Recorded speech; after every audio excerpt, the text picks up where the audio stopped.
Ketemu lagi di Hot Room. Ngopi lagi, kopi kesayangan Hotman dalam perdebatan yang mengerikan ini. Aduh, white coffee the best. Kita sudah mengundang dari Kemenaker dan Imigrasi, tapi mereka berhalangan untuk hadir. Oke, untuk ini kita lihat dulu grafis berikut ini mengenai data pengangguran. Nanti Pak Timbul akan saya tanyakan mengenai komentarnya. Total penduduk di dalam negeri sebanyak total kerja yang usia kerja itu sudah 211,5 juta orang. Jumlah masyarakat pekerja 146,62 juta orang. Pengangguran di Indonesia 7,99 juta. Nggak yakin saya bisa lebih. Oke Pak Timbul, ya, Sekjen Organisasi Pekerja Seluruh Indonesia. Apakah pengangguran di Indonesia sudah sedemikian parahnya sehingga hanya untuk mendapatkan gaji 5 juta aja sampai berangkat ke Myanmar? Ya, jadi tentunya memang kondisi ketenaga kerjaan kita memang nggak ideal ya. Angkatan kerja yang baru itu sekitar 3,5 juta tiap tahun. Tetapi ketika investasi yang masuk itu belum mampu untuk membuka lapangan kerja secara yang formal secara lebih besar ya. Data di 2020 yang tercipta itu hanya 1,1 juta 1.156.360. Berarti 2 juta lebih tambah pengangguran tiap tahun. Dia larinya memang nanti ke informal dan pengangguran. Nah, ini memang tentunya menjadi bagian yang terus sampai sekarang terjadi dan sebenarnya kita berharap apakah benar memang Undang-Undang Cipta Kerja yang dikampanyekan pada saat waktu membuatnya itu akan mengatasi defisit angkatan kerja. Jawabannya? Ternyata masih terjadi dan lebih parah sehingga ini yang menurut saya kalau kondisi seperti ini juga ya akan terjadi proses migrasi. Jadi dulu Undang-Undang Cipta Kerja diundangkan dengan alasan untuk meningkatkan menampung tenaga kerja. Iya, jadi kenyataannya ya, yang diharapkan kan dengan adanya Undang-Undang Cipta Kerja kan realisasi investasi lebih banyak. Betul, terjadi peningkatan. Di akhir 2022 1.207 triliun. Tetapi yang kita dorong adalah bagaimana sih sebenarnya investasi yang masuk itu bisa lebih membuka lapangan kerja sehingga pekerja-pekerja angkatan kerja kita ini bisa lebih enak di Indonesia lah kira-kira gitu ya, tidak tergiur. Apa pelatihan kurang dari Kemenaker, dari pemerintah Indonesia? Ya kalau dibilang program ya sudah ada dan banyak program kartu prakerja, program jaminan kehilangan pekerjaan, program pelatihan di Kementerian Tenaga Kerja dan sebagainya. Tetapi memang kalau yang saya perhatikan kualitas pelatihannya itu juga tidak mumpuni. Nah, apakah memang keadaan tenaga kerja sudah sangat memprihatinkan sampai dia berani, sampai mau terima tawaran pergi ke Myanmar, negara yang dia tidak tahu, dengan iming-iming hanya gaji yang sebenarnya nggak besar.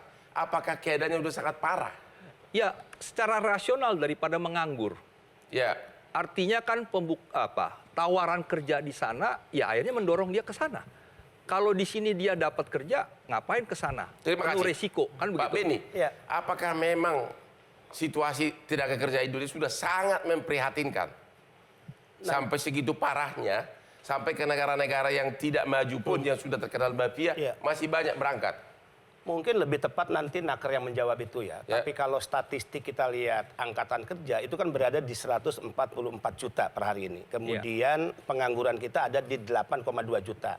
Justru penempatan kerja ke luar negeri itu akan mengurangi secara signifikan sebetulnya angka pengangguran. Kenyataannya? Dan mindset yang harus kita rubah, jangan melihat bahwa bicara PMI, bicara TKI adalah mereka yang selama ini sering ditampilkan di media terkait ya eksploitasi, kekerasan fisik, kekerasan seksual, gaji yang tidak dibayar, eksploitasi jam kerja, dan mereka yang kerja di laut lepas, di atas kapal, mengalami kekerasan, kemudian dibuang jenazah di tengah laut. Tapi mereka yang kerja di luar negeri, di industri, kilang minyak, ya, kemudian perusahaan multi internasional, manufaktur, itu banyak loh. Kami melepas untuk G2G setiap minggu, Bung Hotman, itu 300 sampai 400 setiap minggu. Tapi kenyataannya, 50% rata-rata adalah yang benar-benar bagian dari perdagangan orang Ya, punya pekerjaan lagi. itulah yang saya katakan, negara harus hadir tidak hanya memperbaiki tata kelola penempatan pelindungan untuk bekerja yang resmi, Ya. yang setiap tahun 270.000 orang Ya. yang berangkat ke luar negeri. Ya. Dan dari sana negara mendapatkan keuntungan 159,6 triliun setiap tahunnya. Dari Dari PMI setiap tahunnya. Ya. Dari kurang lebih 4,7 juta pekerja kita yang sekarang ada di luar negeri. Namun kita diganggu dengan sindikat penempatan ilegal, praktek TPPO yang memberangkatkan mereka secara tidak resmi. Tadi Ibu Nopi, jelas kok Thailand, Myanmar, Kamboja itu bukan negara penempatan yang diputuskan oleh negara. Itu sudah pasti ilegal. Nah yang disampaikan tadi, Mas Haryanto benar, catatan untuk teman-teman kepolisian.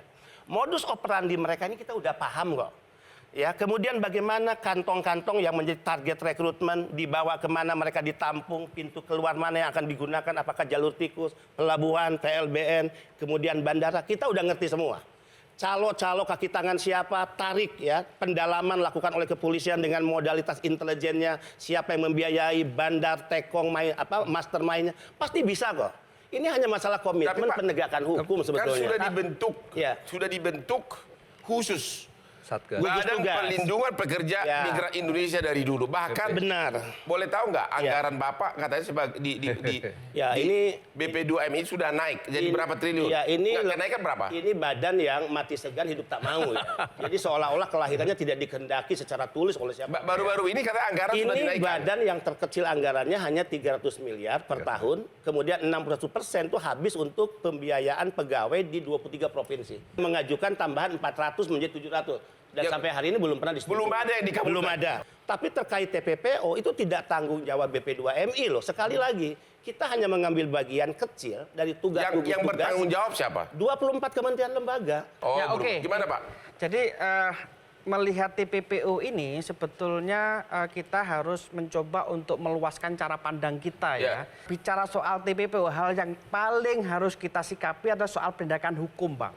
Kita lihat nih ya, selama ini kan kita mungkin hari ini kita disuguhkan dengan tanpa mengurangi rasa apresiasi kami, misalkan penangkapan 14 orang di mana di Jawa Barat, di Lampung, di mana-mana.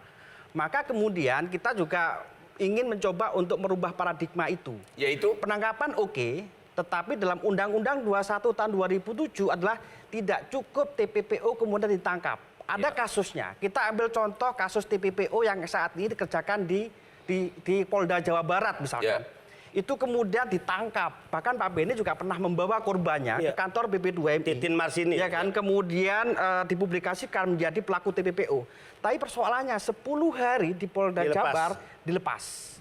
jadi di sini mentalitas aparat penyebabnya. Ada kemudian kepolisian itu. Yang kedua adalah Bang, ada kasus juga Bang. Ya. Ternyata kemudian bicara TPPO adalah tidak hanya kepolisian, tapi juga ada peran jaksa. Jaksa kenapa? Jaksa di sini kita lihat ya, banyak kemudian kasus-kasus yang kemudian ingkrah di pengadilan, tetapi kemudian tuntutan yang dituangkan dalam amar itu kemudian rendah sekali. Ya, jadi penyebabnya terutama adalah kegagalan Soal perspektif. law enforcement-nya. Iya, kami tahu lah kepolisian tidak semuanya kok memahami soal konteks Undang-Undang 21 tahun 2007 yang dia pahami adalah perdagangan orang adalah anak. Ya. Orang yang dijual dengan harga nominal begitu tanpa kemudian memahami soal 3 unsur TPPO itu. Ada enggak yang sudah divonis dengan berat? Ada. Jadi kalau gitu saya coba membacakan putusan misalkan gini. Ada 3 hal penting yang harus kami sampaikan bahwa fenomena di lapangan sebelum gugus tugas dibentuk oleh Kapolri ini adalah ada beberapa kasus yang mandek di kepolisian. Ada yang 7 tahun bahkan ada yang 8 tahun sampai hari ini yang SBM tangani belum diselesaikan di kepolisian. Kami sebut ada di Polres Jakarta Barat, kemudian ada di Lampung, ada di Polda Jawa Barat, ada di Polda Jawa Tengah, ada di Polda Jatim. Itu mandek sampai 7 tahun. Yang sudah divonis ada berapa orang? Pertanyaannya kan dihukum berat. Betul. Kita jawab tidak ada yang mengalami hukuman berat. Iya, Tidak ada. berarti gini. Berarti kemudian kita mencoba untuk 18 putusan yang kami tangani, itu hanya 5 Saya tambahkan, Bung Hotman. yang kemudian Ya, saya berhasil di tambahkan. kepolisian. Ada kasus di Jawa Barat namanya adalah Nurbaiti. Dalam 2 bulan dia memberangkatkan 500 orang. Dalam 2 bulan. Ya. Nurbaiti adalah masyarakat biasa, pendidikannya biasa, tapi dia mampu memberangkatkan 500 Ya. dan mendapatkan keuntungan dari 1 orang 10 juta. Ya. Artinya dalam 2 bulan dia mendapatkan 5 miliar. Ya. Itu baru calo. Berapa besar yang dinikmati oleh para bandar, para cukong, para tekong? Ya. Berapa besar aliran dana yang masuk ke kementerian lembaga, oknum-oknum yang ada di sana? Dan itu yang sudah saya dihukum katakan. belum yang tadi? Ya. Belum. Yang Dan dapat hukumannya hanya 4 tahun. Hanya 4 tahun. Nggak ada restitusi itu, Bung. Terkait masalah ini, belum adanya kesepahaman dalam menerapkan pasal dan hukumannya. Misalnya di satu kasus daerah, polisi menganggap TPPO, tapi jaksa tidak menganggap TPPO. Masuk pengadilan, vonisnya rendah. Di daerah lain beda. Polisi menganggap bukan TPPO, Oke, jadi jaksa menganggap TPPO. kegagalan ini semua instansi terkait Itu mengambil yang saya peran. katakan, ini tanggung jawab negara. Oke, nanti kita Semua akan harus tanya berasa kepada Karo Pemnas mengenai kenapa begitu banyak kasus di kepolisian menggantung semuanya. Kita istirahat dulu setelah yang berikut ini.